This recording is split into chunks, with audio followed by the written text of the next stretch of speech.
Hello, everyone, and welcome. I'm so excited to be here today, and I have another great topic that I want to talk about. I think this will resonate with a lot of you if you're a parent, if you're a teacher, teaching in the classroom. In this era, you will understand that many children are more and more angry. So the question is, why are they angry? What is going on? Right? Have you been wondering why are kids so angry? That's what I want to talk about today. Something, many parents and teachers are noticing more and more. Have you noticed your child getting more angry? Have you noticed your student getting more angry? I think we are. We are noticing it, right? Children are becoming more angry, more explosive, and even very young children. I'm hearing that even 4-year olds, 5-year olds, even 3-year olds, they're having big emotions, and it turns out to be anger, comes out to be anger, and having reaction that seems much bigger than what we expect, because when they're young, if you're a parent, you would think they want to be happy, right? Because they're worry free, they should be. Why are they angry, right? So the question that keeps coming to me is, why are more children becoming more and more angry? What is going on? And that's what I want to talk about today. And then I also want to talk about that anger doesn't come from nothing, right? Do you remember you getting angry? Why do we as adults get angry? Why do we get angry? So many reasons, right? So we'll talk about that. But before we get started, we do need to come here and now. That's really important. I don't know about you. Maybe today you had a very worried day about the past. You've been thinking a lot about the past. Maybe you've been rewinding and watching something that happened in the past again and again. Maybe you were woken up at 3 a.m. to think about something that you never even thought you have to think about ever in your life. I'm just saying it happens, right? So if you're in the past thinking about the things that happened in the past, there's no time to be here and now, because all of your thoughts, all of your energy, everything is spent on what? Thinking about what happened in the past. Now, is there anything we can do about this? This already happened, right? This past already happened. Can I do anything about this? Can you do anything about it? No, we cannot do anything about it. So why do we go and think about it all the time as it's such an important thing for us to do? It's just how our mind works. It just like to think about things that are familiar. It already happened, so it wants to revisit and keep you stuck, and sometimes keep us even paralyzed, right? In this moment of the past. So what can we do about the past? What can we do about the past? Anytime something is happening to us, we always need to ask questions, right? We have to ask questions. What can I do about this past? I'm keep visiting this past. What can I do about it? You just can do one thing, and one thing only. I wish I can tell you you can do many things, but there's only one powerful thing you can do. You know what that is? You can take the lessons from the past, because you're revisiting all the time. Why not revisit and take the lessons from the past? Because obviously we went through something and we learned something from it, right? And you're probably telling yourself, I should have done this, I could have done this, why didn't I think of this? Those kind of things, right? So why don't we just take those lessons, and then we just let this go? Just let this go out of your life, and then stop visiting this past, because it doesn't do anything for any of us other than hold us behind and hostage in the back, right? So we're going to let it go, and we're going to take the lessons. So when I come here with the lesson, I can live, I can learn, I can lead myself and other people, because I'm here and now. Because here and now is the only moment you have and only moment I have. I can only be here with you right now. I can't be anywhere else, right? Otherwise, I'll be distracted. Correct? So, what else happens? Sometimes we're in the past. What else happens? If you really think about it, if you think about your past, even 24 hours, maybe it's the future. right? Especially in a time like this when there's so much uncertainty going on and so much chaos going on. Maybe it's about the future. What would future look like? What's going to happen? Now, it's great thing to think about the future. I always say, right, in this show, right, I always say it is great to think about the future. We have to think about the future because that's how we create intentions. That's how we move forward. It's a beautiful thing to do. But unfortunately, our brain doesn't allow us to just think about the future. Last time you thought about your future, what happened? You started thinking with the stories from the past. We project our past onto the future and we think about our future with all the what ifs, right? So then all about what ifs. This is so risky because it happened to me like that in the past. It's going to happen to me again. So with that kind of projection, you can see that we're actually not even allowing the future to happen to us. We are actually just recreating the future that we don't even want. Because I know in the past, if you don't want something, why would you want to think about it to the future? It doesn't make any sense, right? So one thing is certain. Do you know what? One thing is really certain, which is the future is available to all of us. That's the beautiful thing. It's available to you, it's available to me, all available to everyone. But we cannot recreate it with the past projected onto it with that cloudy lens of the past. We can't do that. So the only thing we have to do with the future is really bless it because it's available to you, it's available to me. Just bless it and we're going to release it because it's available to us, right? We're just going to release it. So the past we let go, just let go. The future, you release it because it's available to you. It's going to come to you and let it be created for you. Don't recreate it, right? Don't, we cannot recreate it, which just doesn't make any sense. Now, guess what happens if we release it and we let go? Look what happens. My hands are free. Now I can be here. I am centered. I am back to my home. I talked about being home, right? Coming home to yourself. Now that I'm home, I can learn. We're always learning. Doesn't matter if you're young or adult, we're always learning. And I can live my life with joy because a lot of us live our life as so hectic, right? So we have to live our life with, even in the hardest moments, we can live our life with the joy, looking at the blessings we have. So we can live here and now, and also we can lead. And when I say lead, it doesn't mean you're going to lead the country or the state. You're leading your life because I am a leader of my life. You are a leader of your life, and you are a leader of your family or whoever you take care of. So that's leadership, right? So when we are here and now, we can lead as well. So that's why this place is so powerful. So what is another way we can bring ourselves here and now? What's a powerful way to do that? To breathe. Now, when was the last time you took a deep breath?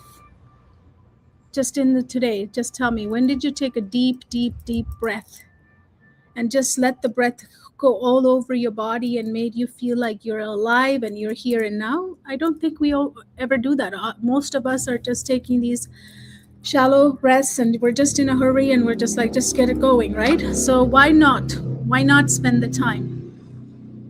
Why not spend the time to take a deep breath and come home to ourselves? So let's take a deep breath. Inhale for 4, hold for 4,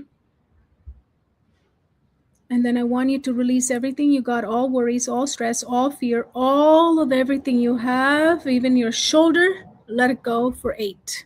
Just let it go through your mouth. Now, again, inhale for 4. And then hold for 4. And then we're going to let it go for 8. Everything.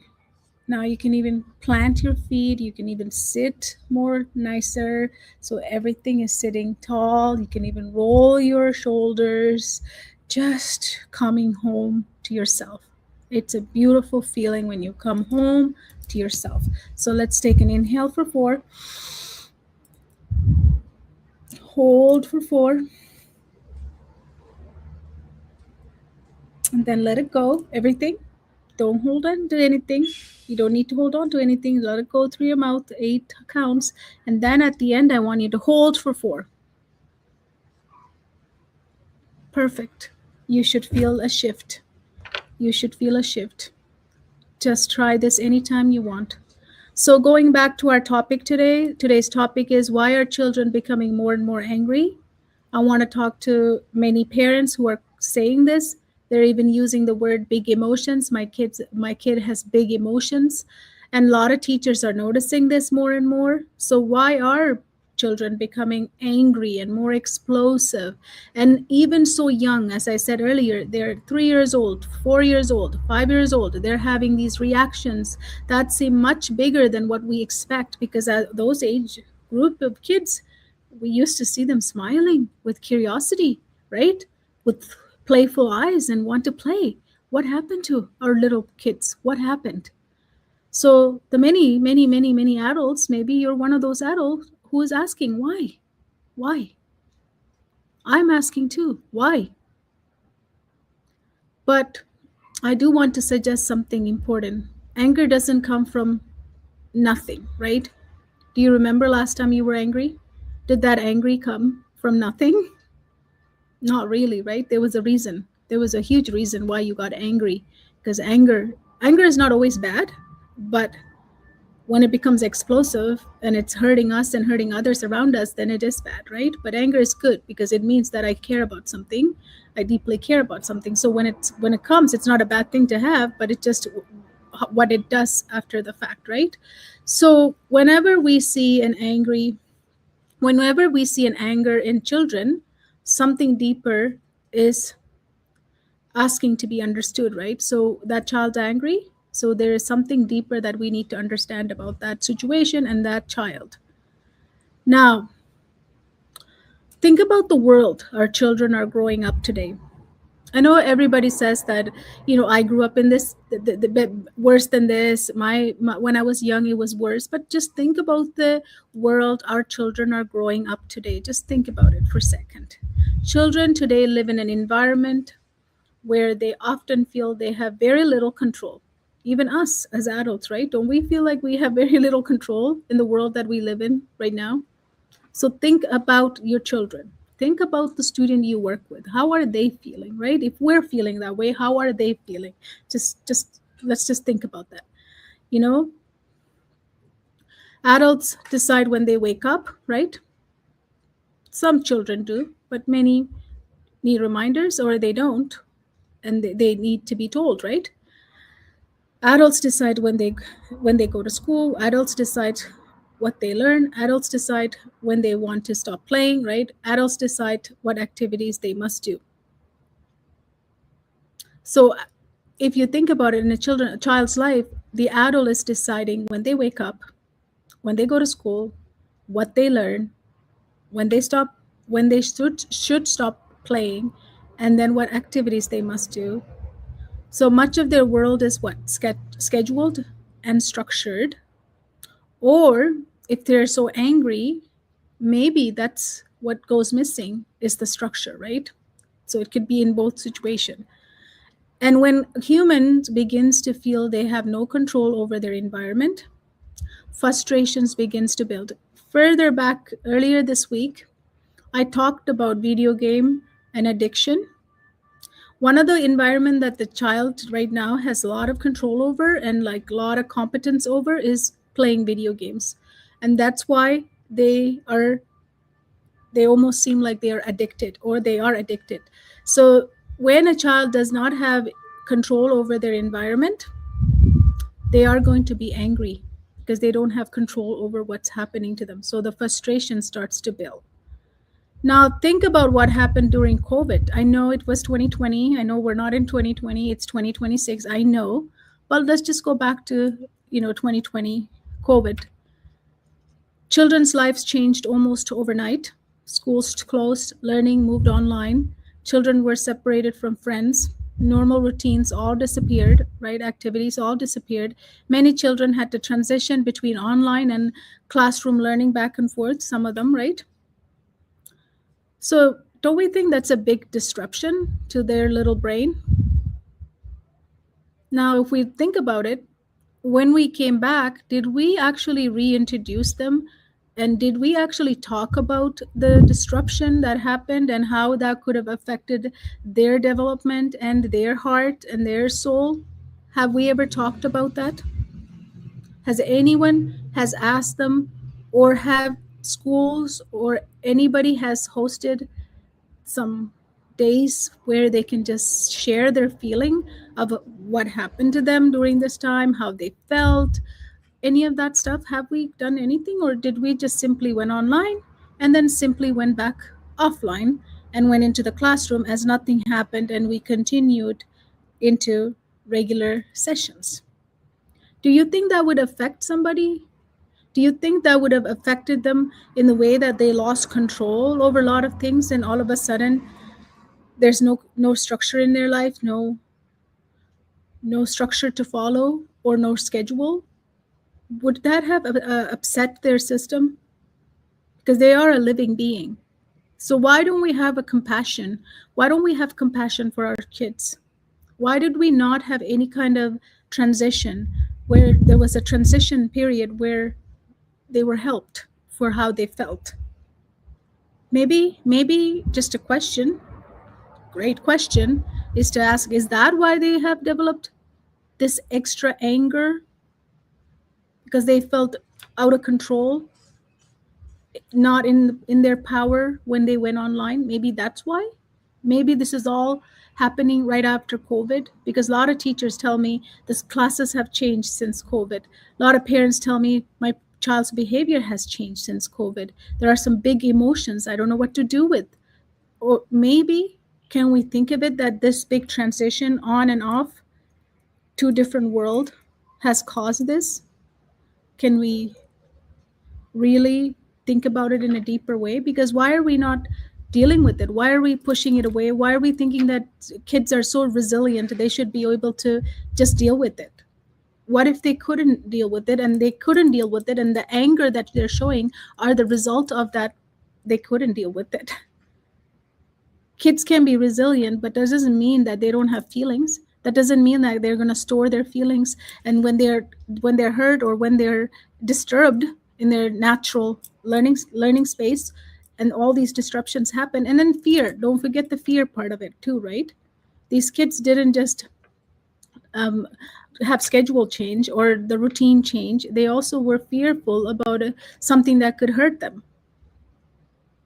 an invisible thing that could hurt them. So children make meaning the way they want to. Have we helped them understand how viruses work and how it harms you and not harms you? Like, have we had any education on that? Maybe that's why the big emotion, because they feel like they're not in control of their environment anymore. Could we think deeper into that? Could we put on a compassionate lens and look, instead of just it's a behavior, they're having big emotions and they're angry?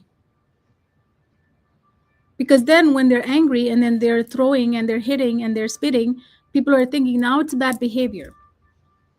We need to have consequences for this behavior. But we haven't helped them to process anything that happened to them. These are big things that are happened to them, and we never helped them. So that's another thing to think about. And then think about the digital world they're growing up in, right? At the same time, children suddenly had constant access to digital environment when we went online. iPads, computers, video games, live shows. They even started learning online. But besides that, they consumed stuff online. Their world changed. It became a digital world. Many children were spending hours each day in highly stimulating digital spaces, and that's why when we come back to school, school buildings are not that exciting as a digital world is online, right? It's pretty flat. Walls and ceilings are not as exciting as some of the sceneries they could see online. So it's much different. So it's changed for them. So could it be that we overstimulated them, and then we're bringing them into a dead building that they can't take it? Could that be a reason? I'm just going to ask a lot of questions. I mean, this is what I do, is ask a lot of questions, and that's how I answer many things that doesn't make sense. Now, even after things reopened, a lot of these patterns continued, right? It stayed with them. How can they get rid of it? I mean, they developed some habits over when they went online. during COVID time, and then coming back, they're not just going to be like, okay, now I'm back, I'm just going to drop all the habits I developed over that period of time. They're not going to. They've already perfected it, and they're geniuses, right? Our kids are geniuses when it comes to online stuff. So they know more than any one of us. They can figure stuff out. Now, this has been said, I'm not saying anything new. Children's brain was designed for different things. They weren't designed to be online, right? They need movement, they need play, they need exploration, they need face-to-face interaction, they need a lot of stimulation where curiosity is honored and it's extracted from adults around them, right? And time in nature. They need time in nature. And we were locked up, so we didn't have time in nature either. A lot of us never left our home. So do you think these things could have upset their nervous system? Could have made any changes in their nervous system? Could we look at it from that perspective? From their development of their brain and their nervous system? Has any of this affected them? Have we ever looked at it from here to understand their big emotions and they're angry? Why? Because they probably built all this up. Maybe. I don't know. And then you might say, why is 4-year-old angry? Because they weren't even born in 2020. So why are they angry? Well, kids watch and learn. Kids mimic everything they learn. So if in our current generation, if anger is in every nervous system, that's what our children's going to feel too. They're going to be angry.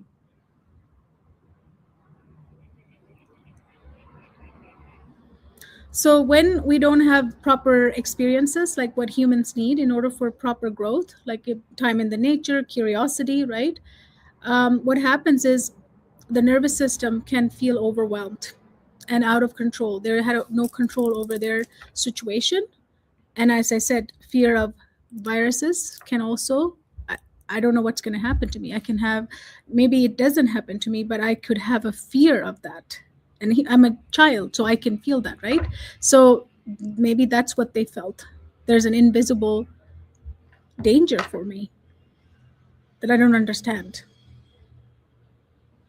And sometimes the energy that has nowhere to go, guess what?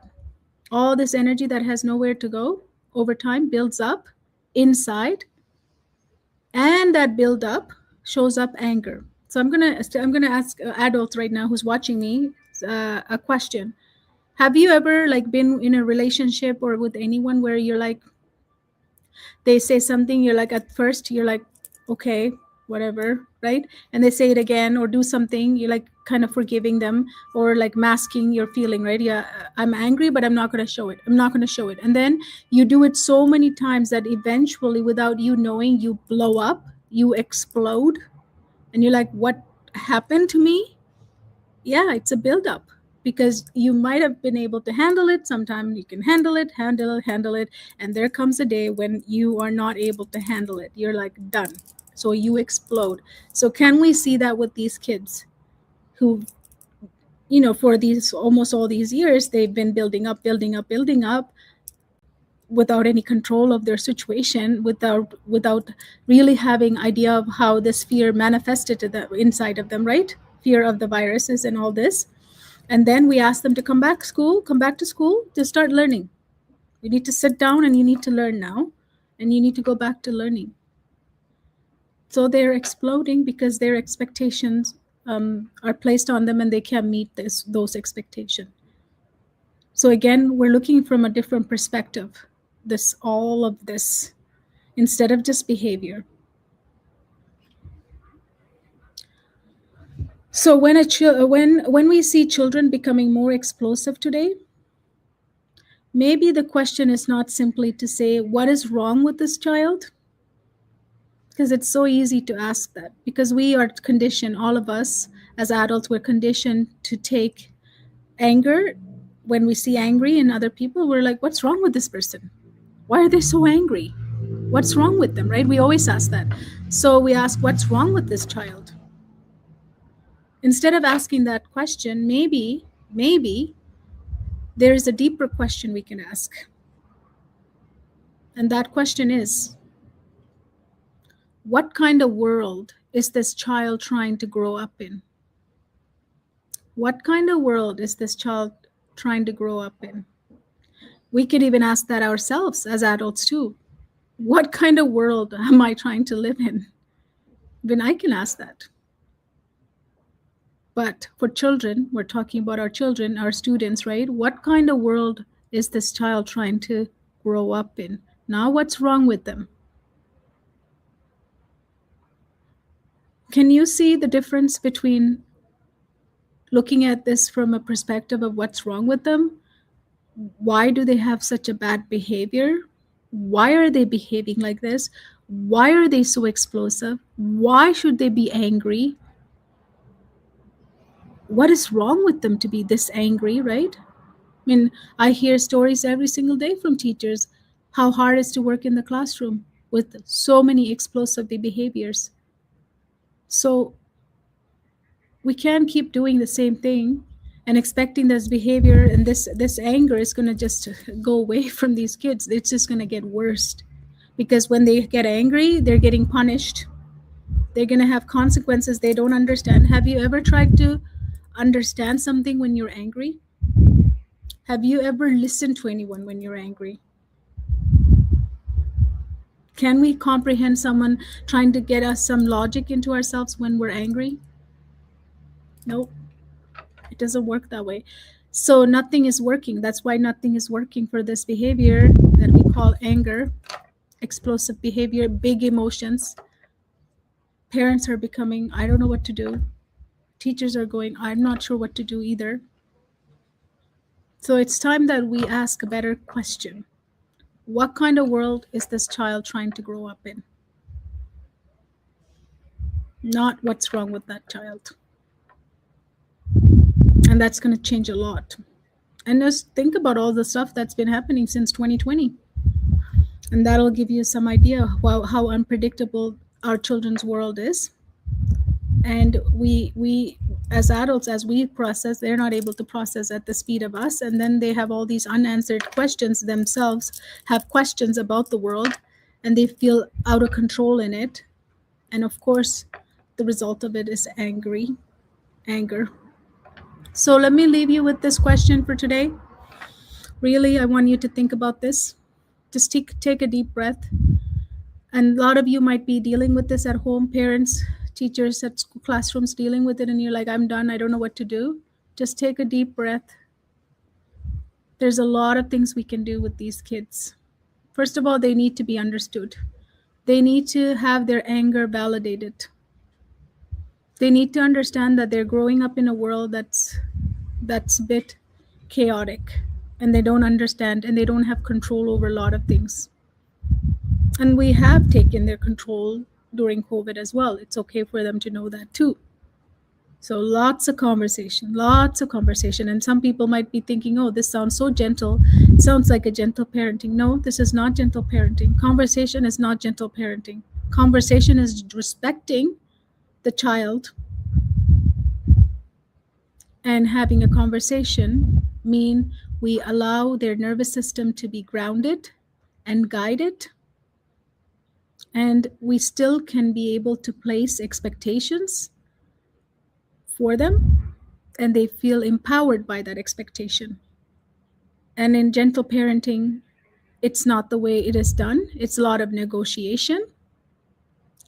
I'm not asking you to negotiate with the child or the student. I'm saying that they need to be understood, and they need to have lots of conversations that allows them to bring their emotion that they trapped, whatever is trapped that's producing this anger explosion.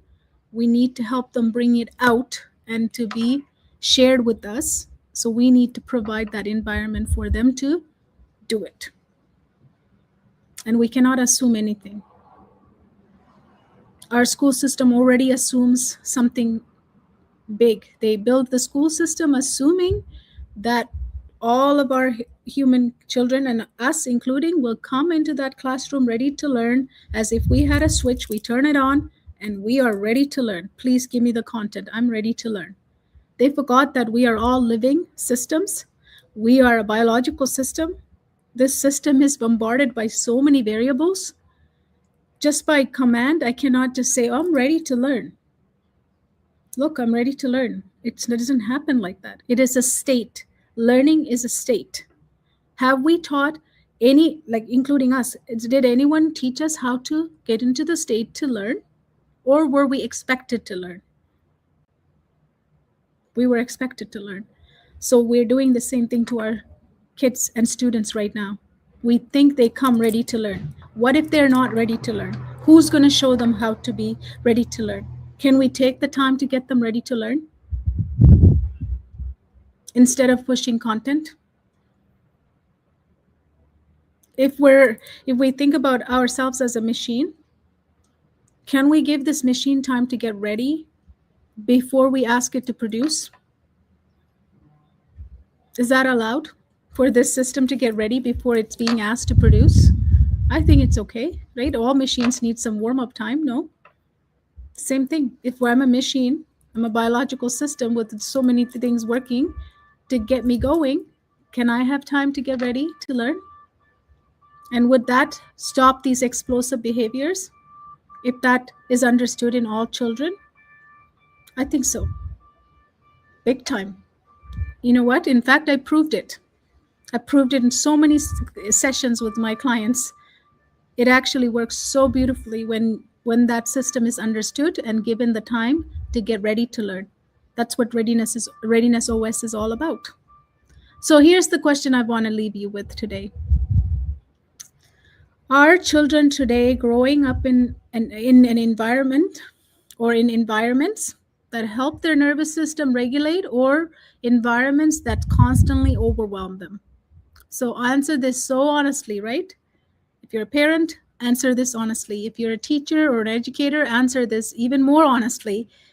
Are the children today growing up in environments that help their nervous system, or even this whole biological system, this whole being? Are these environments helping their nervous system to regulate, or are these environments constantly overwhelming them? That's the question I want to leave you today with. Think about it. I mean, I can ask the same question to you as an adult as well, and me as well. Are the environment, the world, everywhere we live, anywhere I'm living, is it helping me regulate my nervous system, or is it constantly overwhelming me?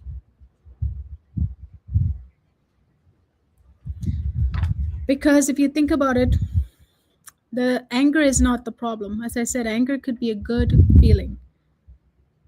But what it does, and when it's explosive, what it does, obviously it causes damage, right? In so many ways. So it's not the anger is the problem, because anger is the signal that something in a child's world needs change. So we need to look at anger as a signal that something in that child's world has to change. So if you're a parent, think about this question. Is the current environment your child growing up, is it overwhelming their nervous system, or is it helping them regulate and feel grounded and in control? Because their anger is a signal. So thank you so much for watching. If you have any questions, please put it in the comment section. I love to answer those. And if I stir something up, if as I'm speaking something came up for you, please share it with me. Even if it's not something, you don't need to always agree with me. Even if you disagree with me, share it with me, because that's where ideas begin, right? When in disagreements. So I love disagreements. You don't need to always agree with me. So share with me any disagreement. If I said something wrong, share with me. I will correct it. If I said something that deeply resonated with you and made you think differently about your children and anger and this explosive behavior, please share it with me. So I know that you're listening, because we have to help our children. All of our sons and daughters, it's not your son, your daughters, all of our sons and daughters around the world need us to help them, because the world is not regulating them. It's overwhelming them. That's the answer. I know I told you to think about it, but I answered it. That's the answer. right? All of our sons and daughters need us to think about how we can help them so that they can feel safe in the environment. So thank you for watching. I'll be back tomorrow. And if you have any comments or anything you want to share, share it with me. Thank you so much.